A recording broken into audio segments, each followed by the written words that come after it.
Hello YouTube, LJ Draco here. It's the second review for Thursday.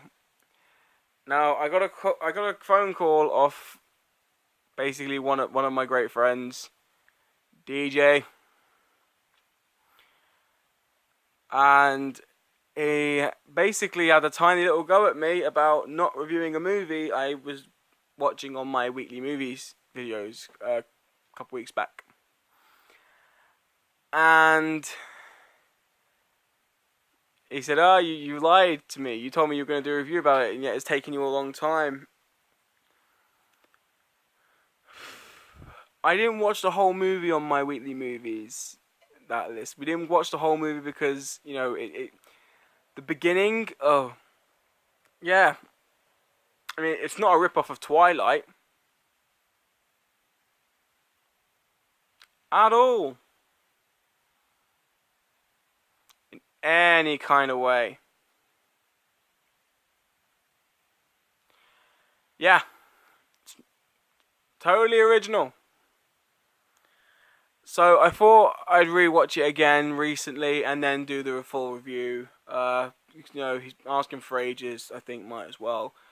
Yeah, it literally starts just like Twilight, but from a man's perspective. I've been having these weird dreams and these weird thoughts about this person that I'm supposed to be with. I live in this dead-end woodland town where only certain people seem to live. And there's meant to be a weird family that live in this town, which is full of forests. Yeah. Okay, so from a guy's perspective, I'm not going to pronounce his last name. I'm just going to say Alan. I do not know how to pronounce his last name, but I'll put his full name under his picture here. Not Alan, sorry. Alden. Alden. He plays Ethan Waite. Is that how I pronounce it? Is Waite or Wyatt? He's this teenage boy in school. He was going out with this blonde bimbo woman who's kind of an annoying woman, and they're living in this town that celebrates the Civil War. So it's like a Civil War reenactment battlefield up the road. They're really obsessed with that kind of thing. But she's like goes to school and he's there and he's like still narrating at the beginning like from Twilight. So they go to school and she's like, "Oh, you told me to wait, and I waited. You didn't contact me, and blah blah blah." And she's like, "Oh, you want to go to the movies this weekend?" He was like, "Oh yeah, okay, sure, whatever." And they get introduced to this new girl into the school, known as Lena Ducanes. Yeah, Lena Ducanes. She's played by Alice Engelbert. I'm just going to say there's only a couple of actors and actresses I know in this movie. The others, I have no clue who they are or what they've been in. Let's just get onto that bit later. She's this weird, mysterious girl, Edward Cullen, that the boy likes. Sorry. That's gonna be the last Twilight joke I make. Okay, it's so much like Twilight. They might as well just call this Twilight from a man's perspective. But yeah, so mysterious girl comes in. She's got a bit of an attitude, but still a bit mysterious. The guy thinks it's absolutely amazing. He's driving up this road, and she's there. Her car's broken down, so he gives her a lift home. And they live in this very mysterious house in the middle of nowhere in the forest. And she doesn't let him in, so he drives off and whatever. And basically, the next day or a couple of days later in school, they're sitting in class, and these girls are being really nasty to this. To the new girl. They're calling her a satanic worshipper and the devil worshipper, saying that she's this horrible creature thing. Because it's a religious based town, so they're all like anything that isn't religiously they'll just tear apart. So they're insulting her. They're praying to God in the middle of class, wind her up. Next thing you know is all these windows just smash from nowhere. So they blame, obviously, the weird girl. And the guy goes up to the weird guy and says, like, you okay? So Lena runs off out of school. He then thinks it's in his nature to go to the house. He walks into the house, and it's quite a nice house from the inside, but the outside looks scary as crap. You go inside, it's quite a nicely decorated house, some nice new spiral staircase thing, all nice white tiles and stuff, a grand piano. But there's this foot behind the door, and he gets really weird. So he goes out, and the door slams behind him, and he sees Lena sitting in this patch of grass across, like, in her garden. So he goes over to her. She's all like, "What are you doing here?" He's like, "Oh, I just want to see you're okay." She goes, "Go away." He goes, "No." She calls him a jerk. They sit down, and obviously, the love interest begins. Yeah, in the woods, in a garden in the woods. Love interest. Anyone who's watching this will know what I mean. It's so bad. It's just Twilight. Oh, but let's just get on with the review. Skip a bit ahead. As they're trying to walk back, he's walking her back to her door, and her uncle comes out, right? Who plays Mason Ravenwood, who is played by, I have to admit, he's played by a great British actor, Jeremy Irons again, folks. Jeremy Irons is a great British actor. He does great work. So yeah, we get to see him again. Plays the uncle, and it turns out that he knows Ethan's mother. Now, to skip back to Ethan for a second, his mum passed away. And his dad practically is just non-existent in this movie, and is like hiding somewhere in the house.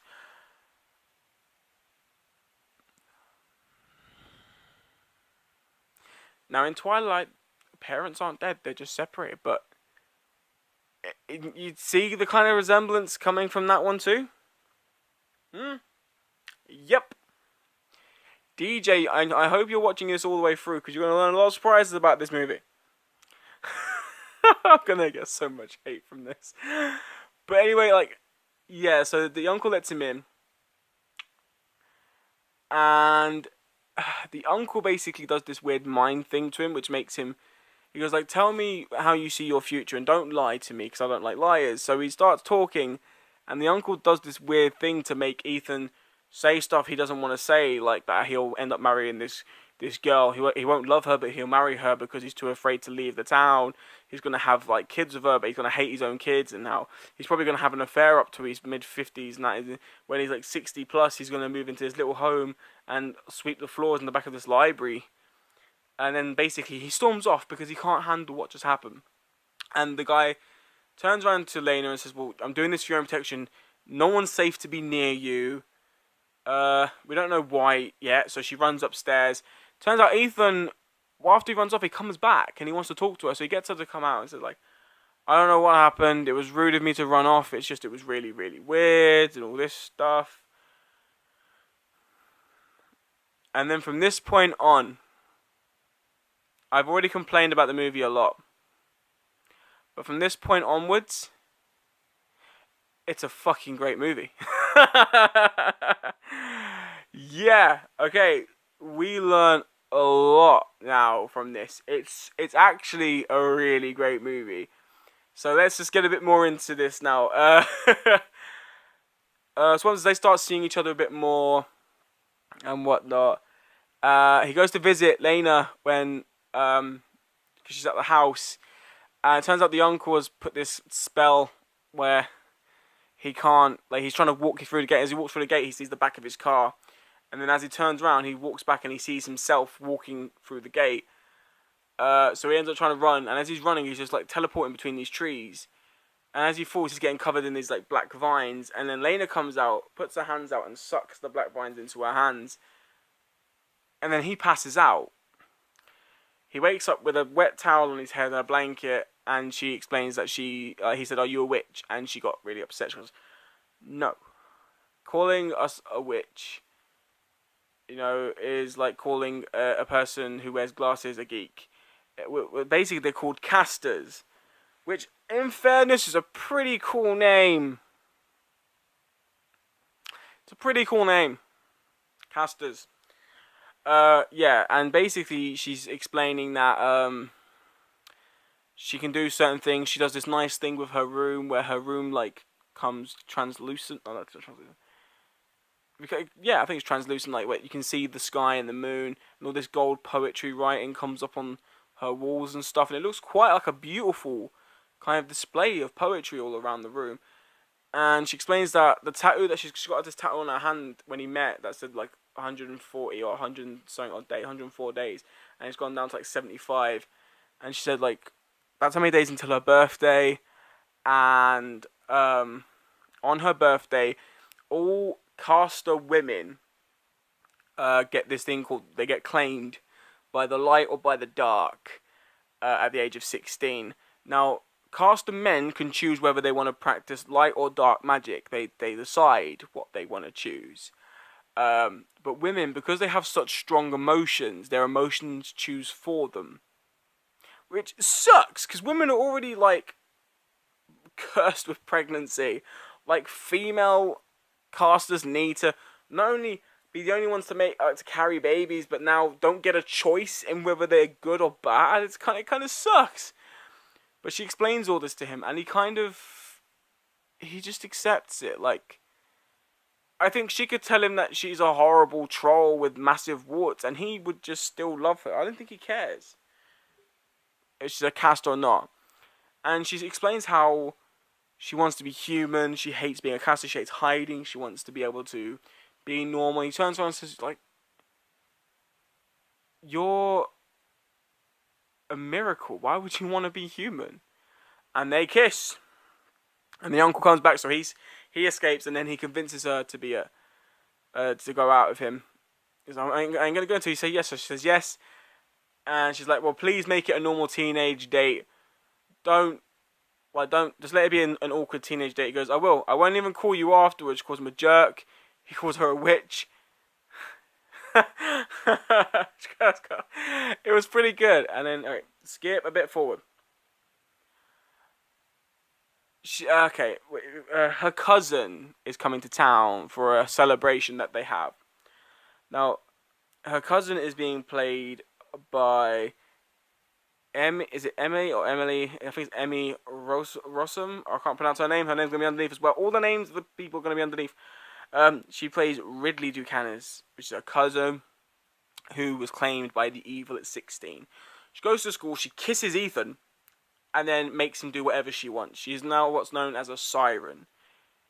She's a dark caster, but her name is like a siren. She can make men do whatever she wants by just looking into their eyes. So she kind of tricks him into coming to this celebration. He wasn't meant to be anywhere near the celebration. They don't know that he knows about Lena. So it's kind of a weird thing to happen. They're all sitting at this table. You got Mason, Lena, and you got Ridley, you got Ethan.